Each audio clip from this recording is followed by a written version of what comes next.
faisais plus de 100 kilos quand je suis tombée enceinte. J'ai eu besoin de me retrouver en fait. Il change notre hygiène de vie en fait. Je pense qu'il m'a vraiment aidé psychologiquement parlant dans ma vie de tous les jours.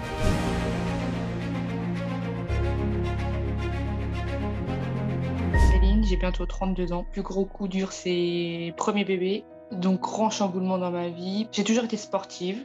Toute mon adolescence, j'ai eu une dystrophie en fait à la colonne vertébrale, donc c'est-à-dire que c'est les petits disques qui sont entre les vertèbres qui s'effritent prématurément. Donc autant dire que le sport, on m'a demandé de réduire et puis finalement je l'ai banni, quoi. Donc j'étais en mode très obèse, je faisais plus de 100 kilos quand je suis tombée enceinte.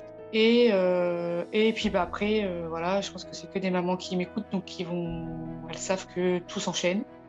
Les nuits sont courtes, le stress est là, la pression, la panique. Si c'est premier bébé, papa qui comprend pas ce qui lui arrive non plus. J'ai eu besoin de me retrouver en fait, de me dire mince, je sais plus qui je suis, je sais plus d'où je viens, je sais pas où je vais. Et là avec bébé, on se rend compte qu'en fait les jours passent et on est coincé à la maison et en fait on sort pas plus que ça. Voilà, plein de questions et puis après je vous ai découvert un peu par hasard. Je peux le dire maintenant parce que pendant les 12 semaines de programme, j'ai découvert que je suis TDAH, trouble de l'attention et hyperactivité. Et du coup, je me suis dit, ok, faut se prendre en main et c'est peut-être l'occasion, quoi. Et... Moi, j'ai toujours fait du sport collectif, en fait. Donc, en fait, à chaque fois, on grandissait ensemble.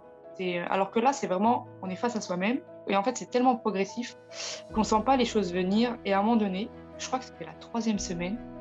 Ouais, à la 3e semaine, j'ai vraiment eu un déclic en me disant ouais, en fait, ça me fait carrément du bien. Parce que non seulement physiquement, je commençais à avoir les premiers résultats. Moi qui avais des douleurs de dos, elles commencent un petit peu à disparaître. Bon, il y en a d'autres qui arrivent, mais ça s'appelle les courbatures. Et à un moment donné aussi, on se rend compte, ce moment-là, moi, je pense qu'il m'a vraiment aidé psychologiquement parlant dans ma vie de tous les jours. On se rend compte que ça fait 3 semaines que je prends 20 minutes. Parce que moi, du coup, je prenais 20 minutes tous les jours. Et je me suis dit, en fait, le monde, il continue de tourner, il n'y a pas forcément besoin de moi. C'est pas que je veux vendre le truc, mais c'est parce qu'il nous donne il change notre hygiène de vie, en fait.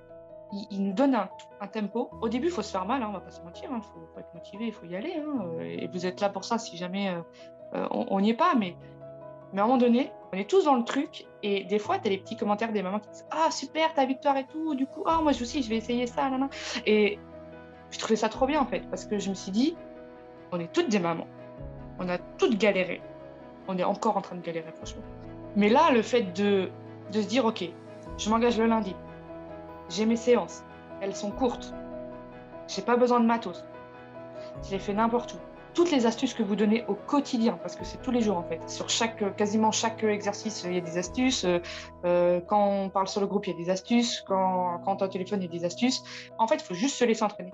Je me rendais compte que toutes les 24 heures, ces 20 minutes-là, ils me reboostaient pour les 24 heures suivantes.